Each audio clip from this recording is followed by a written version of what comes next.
Welcome to this week's episode of the This Is Awesome Wrestling Show. I'm Glenn Moore, joined by here my co-host, Steve Guy. We have a very special episode this week. We have a guest. Yeah. With WBTLC in the town, right here in Cleveland, Ohio. Right here. We have Seth Rollins, Mr. Money in the Bank, joining us later on the show. Who'll be talking about NXT last night. We'll be talking about that as well. His match with John Cena. Also, CM Punk. He talks about CM Punk leaving WWE. We talked about that. And also just his career in general and being Mr. Money in the Bank. So we had an opportunity to have him come on the show. So that's later on in the show, our interview with Mr. Money in the Bank, Seth Rollins. But first, NXT was last night. A big show. Revolution. Revolution. Game. No, it's our evolution. Yeah, our evolution. That's what it is, not revolution. That's right. Sorry. I wish they would have kept just revolution. Yeah. I don't get it. But still a great show.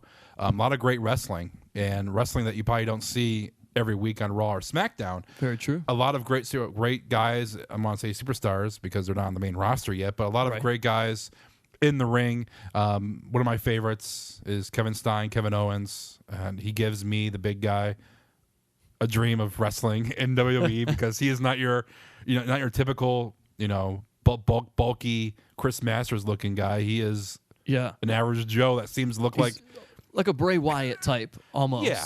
Like he just got off the couch and said, "Hey, I want to be a professional wrestler." Yeah. He threw the beer cans away, got in the ring. So he gives me a chance that I can still be a WWE superstar. You can do it, Glenn. I should. I'm hanging up the microphone. Just add us to the WrestleMania card of broken up tag teams that'll go against each other. Glenn Owens versus Steve Guy. You shouldn't change Steve Guy. It's good enough. You see, I'm the guy. The big guy. But don't forget about Charlotte. Charlotte, yeah. The Nature Boy's daughter. Ric Flair was backstage. He was there. They didn't push the whole Flair.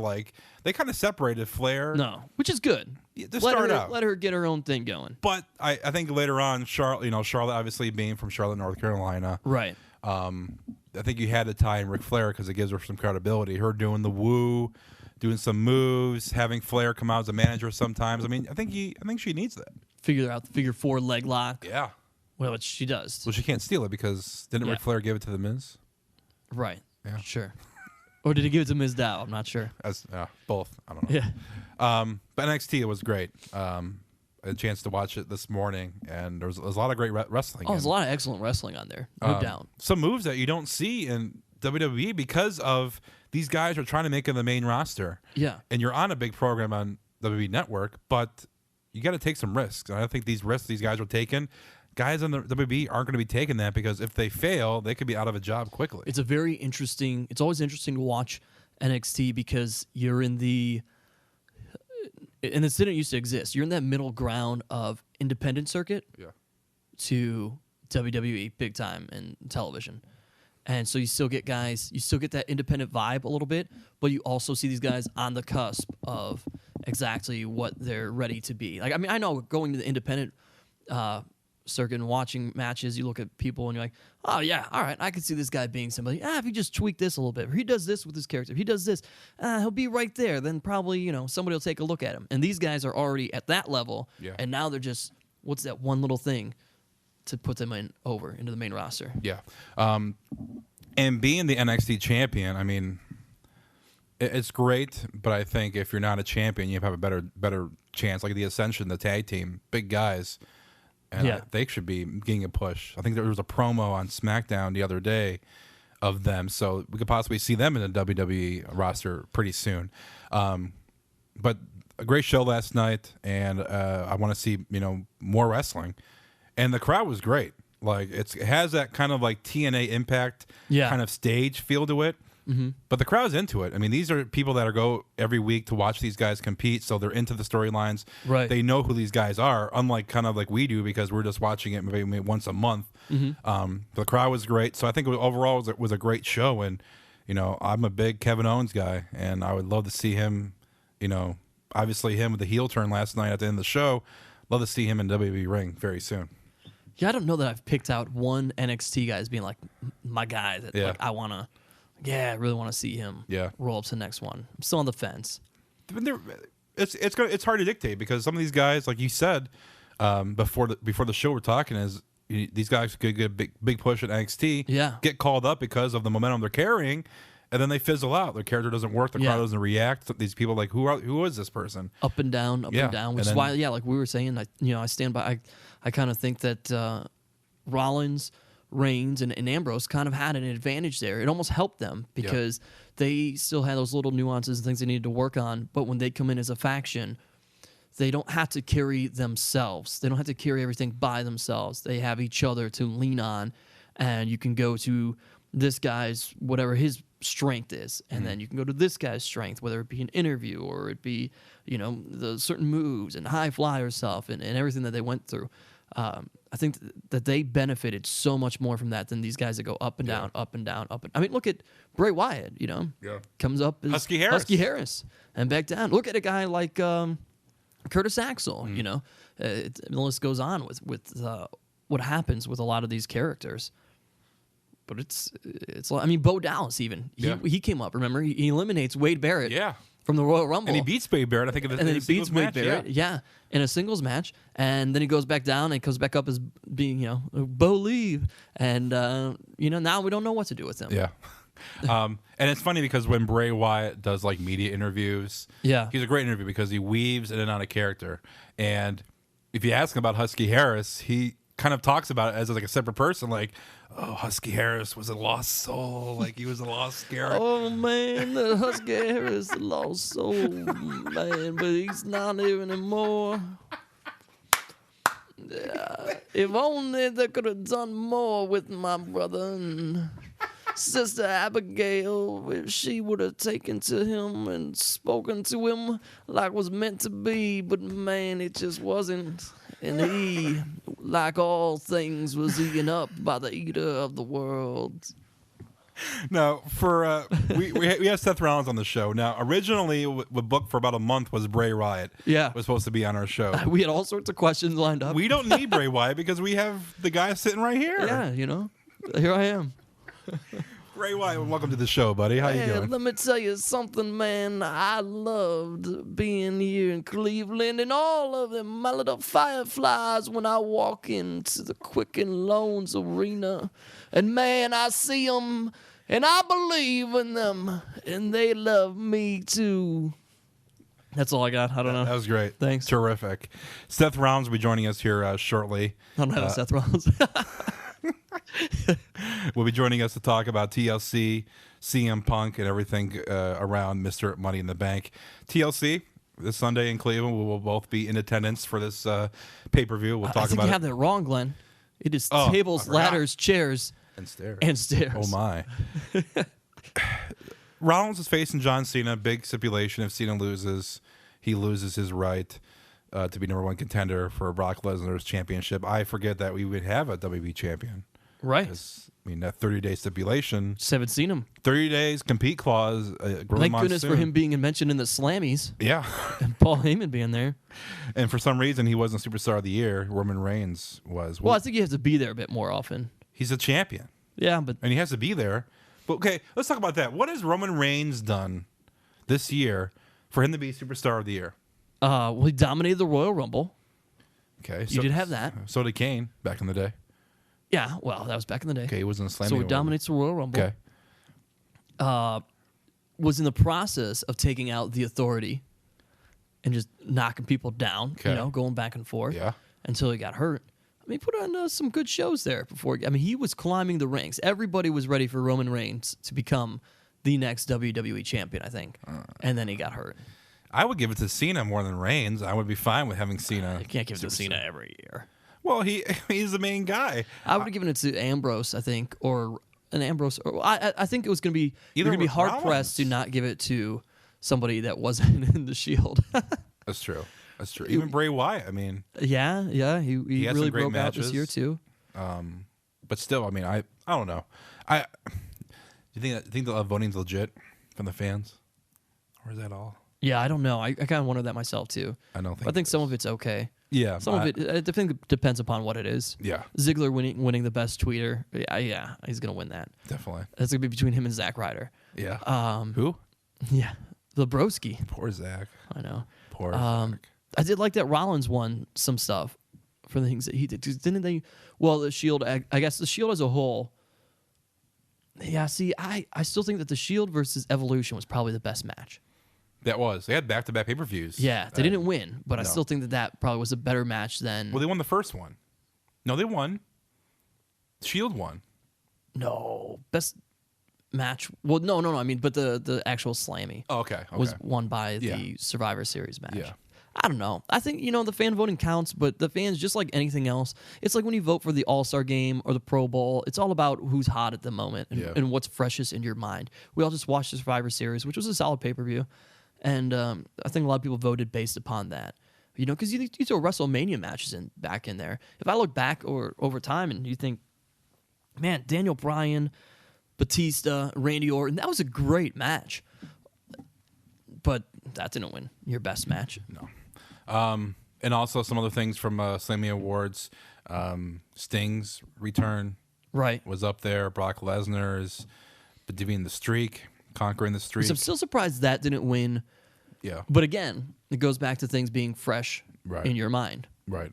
Now, with Sting coming back, but we haven't heard from him, or he hasn't been on TV since, they're kind of dropping the ball on that a little bit.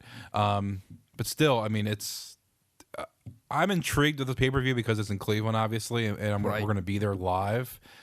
But it just seems like the build-up was kind of rushed towards the end of Raw this past Monday when everybody hit their spot and Cena was put through a table. It almost felt like this is going to be Survivor Series number 2. Yeah, it did. Because they are all still kind of on a team. Yeah.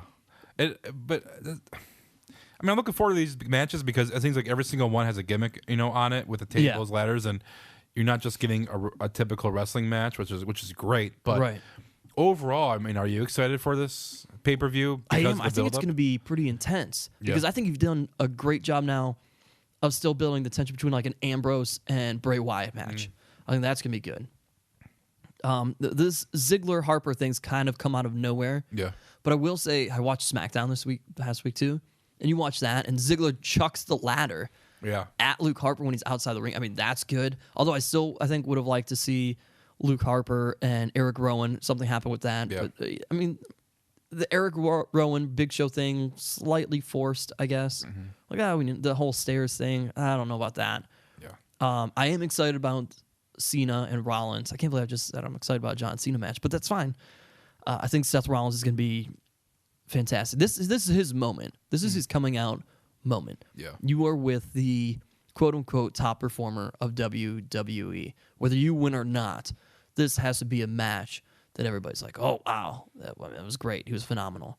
I do think Ambrose and Wyatt probably steals the show. Yeah. But although maybe Ziggler and Luke Harper does, because Luke Harper, I'm excited to watch him, in singles, athletic. in a ladder match. Yeah. We've never seen him do something like this before, but he, like you say, he's a very agile guy. Yeah. So that could be the match right there, is Luke Harper and Dolph Ziggler. So certain ones I'm excited for, but I think that's like any pay-per-view. Yeah. I don't think from top to bottom I'm overly pumped. I think it'll be good. Now, Lesnar is scheduled to be at Raw on Monday in Detroit. Yeah. Now, obviously, they're not going to make an appearance for TLC Public. So do you think we could possibly see Brock Lesnar make an appearance at TLC here in Cleveland? Potentially. But I think what happens is Randy Orton comes back as rumored. Ah, yes. Cost Seth Rollins the match, thus setting up Rollins-Orton. And then tomorrow on Monday night, whether it's the open or kind of towards the end, we come back to Cena and Brock Lesnar. Yeah. And Lesnar comes out and, takes out John Cena again. I hope not. I hope not. Hope that's not the case. All right, we're going to take a break. We're going to come back and go right into our interview. I think, Steve, you got to go get your headphones on the car because you got to listen to the interview. Yeah, I got to be able to hear him. All right, so we're right back. We're going to have Seth Rollins join us here on the This Is Awesome Wrestling Show.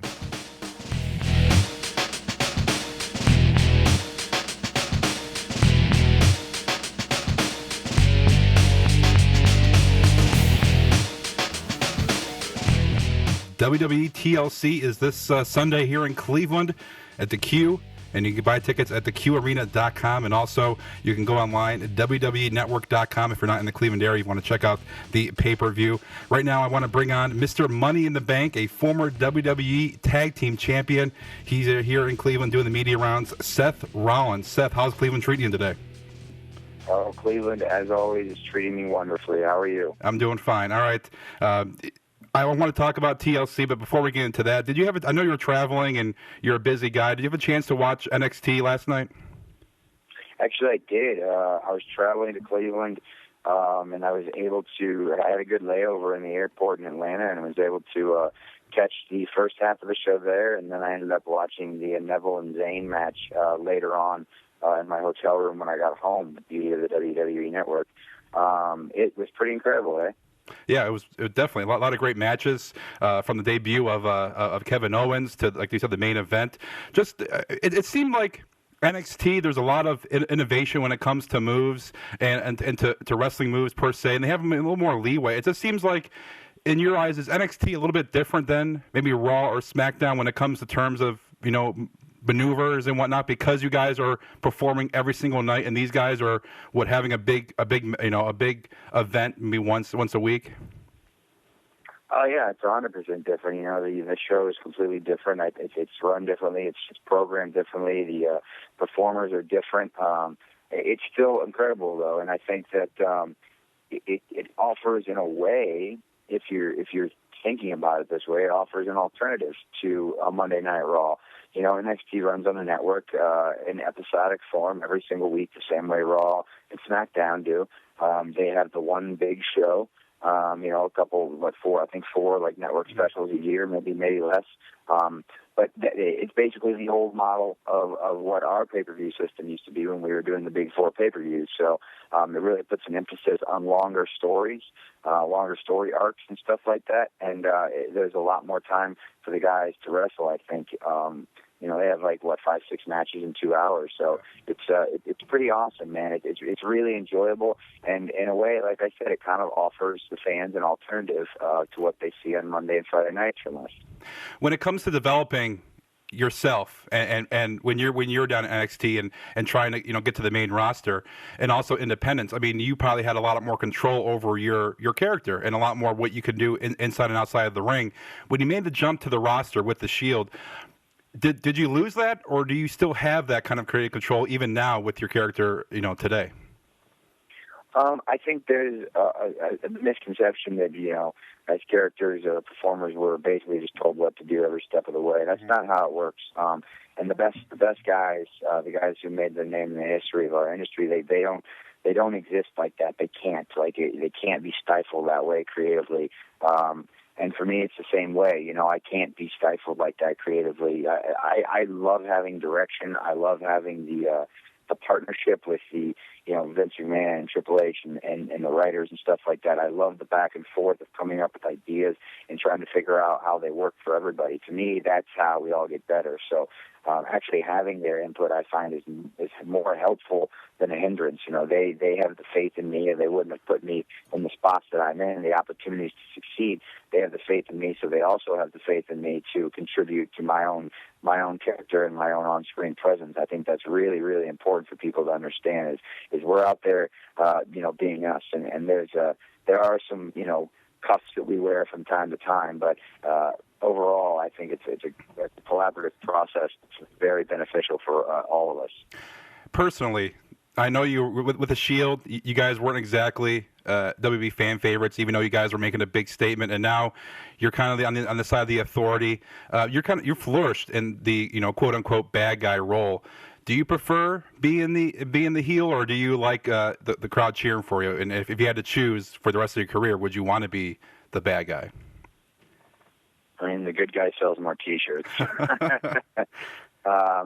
But I like both of them, man. I think it's a cool experience to be able to, step in and out of different pairs of shoes and to, play both sides of the fence kind of. It's interesting to be able to do that. And the best guys have been able to, do both sides successfully. You look at Hulk Hogan, The Rock, Stone Cold Steve Austin. They all did both sides very effectively. And I want to be those guys. You know what I'm saying? I want to, be mentioned in the same breath with them when it's all said and done. So I think I'll be able to get the opportunity to hopefully do both over the course of my career. Now you're facing the top guy in WWE in John Cena this Sunday here in Cleveland. I know you've had some battles in the past. What is your expectations for this match going into Sunday? Pretty huge, really. This is the guy, this is the man who has been the face of WWE for the last 10 years or so. And to be able to, main event a big pay-per-view with him is something that's extremely important, special, and the opportunity to shine on the stage is not lost on me. I'm going to bring everything that I've got to the table. I know John is looking forward to the challenge. He's been, maybe a fan for quite some time. So I think that we're both looking forward to, getting in the ring on a big stage and really putting something special out there. Now, this is a tables match, and obviously there's a big stipulation that if Cena loses, he's no longer the number one contender for Brock Lesnar's championship. So there's a lot on the line for this match. Now, I know this is a ladders match, and I know it could be brutal, especially with this pay-per-view at TLC and stairs. What is there a different mindset when you go into a gimmick match like this, where you have weapons you can use, and how different it is just a straight up singles match where there are no weapons involved? That added element of danger certainly weighs on your conscience when you're going into a situation like this. But at the same time, I look back to what we said just a second ago about how big this match really is, especially for me trying to kind of get my footing at the top of the card next to John and hopefully eventually take his place. It's one of those things where you kind of got to throw caution to the wind, and I'm going to go out there and give it 110%. I find that if you are too fixated on what could happen or what could go wrong, that's usually when you end up in a bad way, or things end up going wrong for you. So I'm just going to go out there and do what I do and keep my focus on having the absolute best possible performance I can, hopefully coming out on top. All right, I got to ask you. I know the big WB news, and it's been going on for almost a year, and CM Punk, and he's going to UFC. Just your initial thoughts on him making the jump and stepping in the octagon. Good for him. Kudos to Punk for finding something for himself to do after WWE. He's made a big splash over the last few weeks between his podcasts and signing with UFC. So I think I wish him the best of luck. I really hope that he has as much success there as he has here, and I think it'll be very interesting for him to try something new. He's only been a pro wrestler since he was 18 years old. So for him at his age to step out of his comfort zone and try something new is pretty admirable, and I'm looking forward to seeing how he does. Now, I know it's a touchy subject, but the way he left, do you have anything to say on the way he left, or do you think, hey, to each their own? I think it could have been handled better, probably on both sides, and I think down the road, people involved will say the same thing. But as much as I don't necessarily agree with the way he left, I think that I understand mentally where he was. This business can take a toll on you. You travel a lot, you get beat up a lot.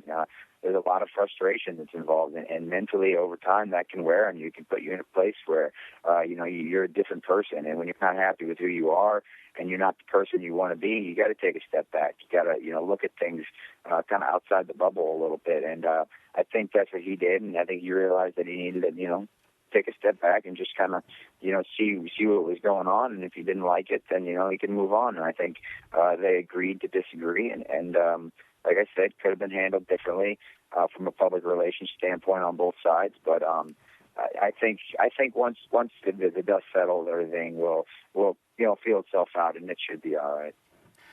If CM Punk would want to come back to WWE down the road, because in this business you never say never, would you welcome him back, and would the locker room welcome him back? I don't see why not. You know, he's a self-admitted jerk, first of all. And if you listen to the podcast, he didn't say that he was in a great mood the last few months that he was there. He admitted how grumpy he was and how much of a jerk he was, even more than he already is. So I think that we would welcome him back. I know. I'm not one to hold too many grudges. I think everyone deserves a second chance or, an opportunity to redeem themselves or what have you. So I think I would welcome him back. And I'm sure he would face some resentment as far as, the locker room is concerned. But guys get over that stuff pretty quick. And I think if it was best for business, yeah, I'd be open to it for sure. Now, you talk about on the road, and you do a lot of media, and you try to stay in shape. Now, I follow you on Instagram and Twitter, and you're a big CrossFit guy. How important is that into you with your mindset and staying healthy and staying in the zone and not over, wearing yourself out on the road? How important is CrossFit and just working out important to you? From an aesthetic standpoint, obviously, it's extremely important. For me, from a physical standpoint, CrossFit has really kind of transformed my body and the way that I look at fitness over the course of the last 4 years that I've been really doing CrossFit pretty much full time. I feel like at 28 I'm healthier than I've ever been, and I have the heaviest workload that I've ever had. So if that's not a testament to, the kind of athlete that CrossFit produces, I don't know what is. And from a mental standpoint, spending time in the gym and really kind of finding your focus there, for me, is a bit of a release. It's a bit of an escape, kind of getting away from all the hustle and bustle of everything that we do. Once I finish up with all the media of the day, I'm making it a priority to get in the gym because I need that. I need to get in there and get the blood pumping and kind of just let my mind go a little bit. It can be an exhausting experience. So overall, I think physical fitness, and for me, CrossFit is extremely important in helping me, in all phases of my life. Now, here in Cleveland, there's two main celebrities, sports celebrities, and LeBron James and Johnny Manziel. LeBron with the Cavaliers, and you have Manziel starting for the Browns, his first NFL start in his rookie career. Now, I know you tweeted out last night a little message of LeBron, where are you at? If you had a choice to either curb stomp LeBron or Johnny Manziel in a WWE ring, who would it be and why? Oh, Johnny Football, no doubt. No doubt. LeBron's LeBron. The tweet last night was just poking a little fun at him. I know he's a wrestling fan. I've seen him tote around those championship belts from time to time. So LeBron's a cool cat. He's fine by me. Johnny Football, I'm not so sure about this kid yet. He's certainly been out there with a few of his behaviors thus far in his college and pro career. So if I could get wrangle his tiny little butt and put him in a ring and curb stomp him, that would be a joy of mine. Is there something that maybe fans don't know about you? I mean, I know you're big into CrossFit and whatnot, and your music taste, but is there something that maybe fans don't know about you personally that hasn't been out there yet? Shoot, man, if it's not out there, there's probably a reason for that. So I can't think of anything. My life's kind of an open book, to be honest with you. I with social media these days and all the crap you can find on the internet, it's really hard to have a piece of you that's hidden. And if it is hidden, I probably hid it for a reason. So, like I said, I can't think of anything off the top of my head, but yeah, I'm sure there's something. We'd have to dig pretty deep, but I have no idea what it is. When it's all said and done, and your wrestling career is over, what would you want fans and people, your legacy, to be when it comes to you in the ring and outside the ring? I think I would just like people to, I don't know, maybe to think that wrestling is better off for having me. The wrestling was better because I was in it. So if I can kind of leave that legacy, if the place is better than when I found it, I think that that's really all I can ask for. It'd be nice to, get all those achievements and, Hall of Fame and WrestleManias and championships and stuff like that. But at the end of the day, I just want to be able to contribute to the business I grew up loving and still love now. And if I can do that and people can say that I helped move the business forward and not hold it back, then I think that's about the biggest compliment we could get. Seth Rollins, always a pleasure talking with you. I talked to you last year when you were here for the show after the pay-per-view Royal Rumble here in Cleveland. It's always a pleasure talking with you. Always a pleasure watching you in the ring, and hopefully you have a great career in the WWE, and looking forward to watching you on Sunday. Thanks, man. I appreciate you having me. Great interview with WWE Money in the Bank, Mr. Money in the Bank, Seth Rollins. Yeah, is he on the phone? I got the sorry, it took me a minute. I got my headphones back though. Are we ready to go? It seems to be a reoccurring thing as you missing interviews. You missed our EC3 interview. You were there for the King, but you missed it, buddy. They called. You're in your car. I don't know, looking for your headphones. It could not have been more than. I mean, I guess they were kind of 15 minutes. Where were you? I thought you got RKO'd out of nowhere in the parking lot. that would have been awesome. Digging through, looking for headphones. You didn't do it, dude. This is unbelievable. You can listen to the replay, though. Oh, can't wait. On iTunes. Yeah. And our website. Everybody should listen to it. CLEsound.com. Hey, we'll have a listening party, folks. Yeah, so it's on all, like I said, iTunes. So if you're on iTunes, look up CLE Sound. All our shows. Yeah, go to CLEsound.com. Yes. And, follow it on Twitter. Our interview with Seth Rollins, EC3, Jerry the King Lawler are on there. But, buddy, this is the second one. You know, one of these times. One of these days. One of these days. It's going to happen. TLC this Sunday here in Cleveland. That's why we had Seth Rollins on. He talked about CM Punk. He talked about his match versus John Cena this Sunday. Also, just being in CrossFit. If he was to curb stomp LeBron or Johnny Manziel. Yeah. He wanted the curb stomp Manziel, which was great. Always funny. But just get your final thoughts on TLC and just a quick prediction. I mean, obviously the big match is Cena versus Rollins. Your prediction for that one? Yeah, I think they're going to go Cena. Okay. You think because of RKO from yeah, Randy so that Orton? they can set up Randy Orton and Seth Rollins. Yeah. And then we can finally be done with Cena and Lesnar, probably at Royal Rumble. Yeah, I think Ziggler wins the IC title back. Okay. Who else do we have? Bray versus Ambrose. Oh, yeah. I want to say Ambrose. Yeah. But I feel like they probably make Bray win. I don't know. We still haven't. You know what I thought about coming out of this? Or coming over here? When I was thinking about Bray Wyatt and Dean Ambrose and how we weren't going to interview Bray. But Bray Wyatt is at this juncture in his early career where he can either be the next Undertaker, and they should have made him like this unstoppable force that's just always evil, and you kind of like it, but you're not sure why, but you're a bit scared of him. Or he can be Papa Shango. And right now, he is leaning towards being Papa Shango. Yeah. Like, he's scary, but you're just about done thinking he's any sort of threat to anybody else. I like. I mean, Hell in the Cell was great. The ending with the ghostly figure in the ring, and that's how you end Hell in the Cell. And it just seems like this deserved to be probably the main storyline. Yeah, going into TLC and also Survivor Series, and it wasn't. It wasn't. It seemed like from the Raw after Hell in the Cell, this was kind of put on the back burner because you had pre-taped. Interviews with these guys, promos, and you didn't really see this as being the main interaction between these two guys. So do you think that has taken off kind of like the luster of this, or do you think this has been handled perfectly? I think it's been handled well because they're both still technically mid-carders. Yeah. So I think that's good.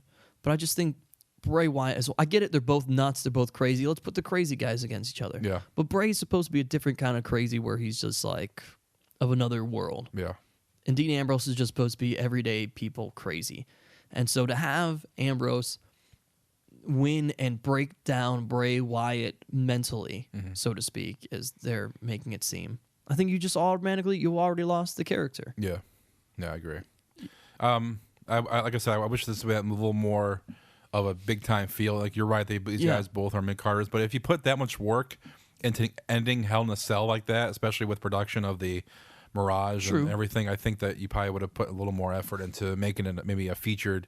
But then again, I think you have to do the Authority angle. You have to do the Survivor Series. Yeah, you have to do that. Yep. And I did like it how they didn't kind of shuffle Bray and Dean into the Survivor Series match. They had their own. Yeah, they made them their own thing. So I think that was good. But I'm looking forward to that match and what they do, because both those guys are crazy and insane, and and it's a crazy match. Anything can happen. I'm looking forward to Rollins and Cena because of a possible Randy Orton return or a possible Lesnar sighting. Return. Yeah. So those two matches, I'm really intrigued. But I think you're right. We will see some new matches being developed because we are going to be in WrestleMania mode next month. Oh yeah, and it's going to start heating up with feuds starting to build up towards WrestleMania. So we'll see. One other rumor is Undertaker maybe possibly sitting out this WrestleMania and coming back for WrestleMania 32, which will be in Texas, in his home state, and that'll be kind of his farewell match. It's going to be hard to picture WrestleMania without Undertaker. I know the streak is over, but still, not having him on the card was going to be kind of eerie, kind of weird. Yeah, it'll be different. I think there's been one where he has not appeared. It's been a while, though. It's been a while. It's been a long time. I mean, he had, 2 with Michaels, 2 with Triple H. 2 with Triple H. And then Punk. Then Lesnar. So they had some big time.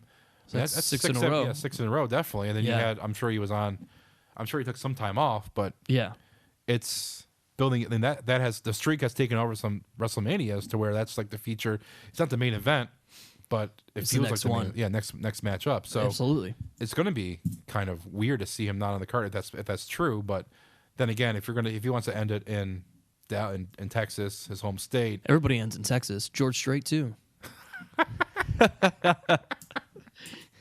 That's where you got to end your farewell tour. But I think that'd be great, and who knows? I mean, if he does wrestle this year, Sting could be a possibility. Could be anything. CM Punk, UFC. I talked about it with Seth Rollins, but just your thoughts on it. It kind of came out of nowhere. I mean, yeah, it did, but it didn't. That's always been toyed with, and then you can go back to his quote unquote rivalry with Brock Lesnar, which is always still one of the greatest trolls to me. And when Brock Lesnar says CM Punk is this guy who thinks he does MMA, but he just does it in a gym a couple times or something, whatever he said. And it was amazing because you're like, that's probably his real thought about it too. Yeah. And I don't know. I feel like CM Punk, he's a proclaimed jerk.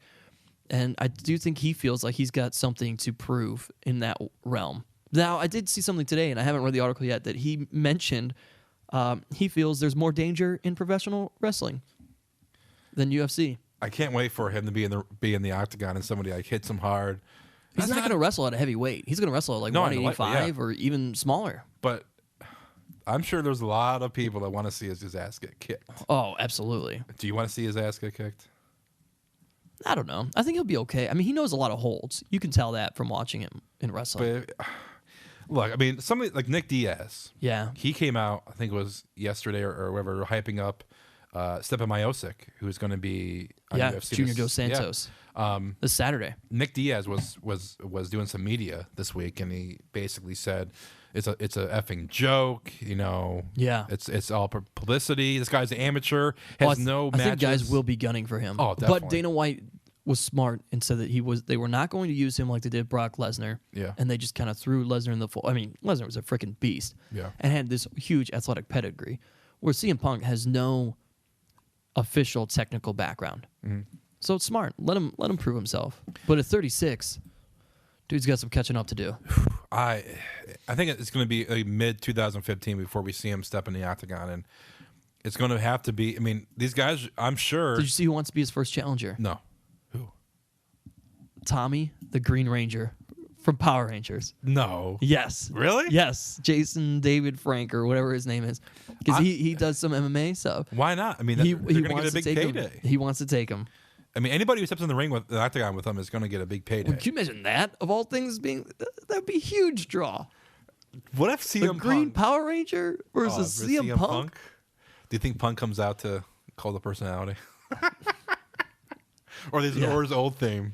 I don't know. I hope that the Green Ranger doesn't come out to the Power Rangers theme. No, I hope not either. Or descends from the Mighty Morphin Power Rangers. What if he does and totally just obliterates CM Punk? It'd be amazing. That would be amazing. He calls upon the powers of the Dragon Zord. I don't. Okay, yeah, it's a great, it's a great for ratings and talk about UFC, But I think Diaz is right. I mean, Punk has really no experience. No, he's an amateur. No, which is why Dana White said he's gonna look. He has to have the matches. Yeah, but even guys work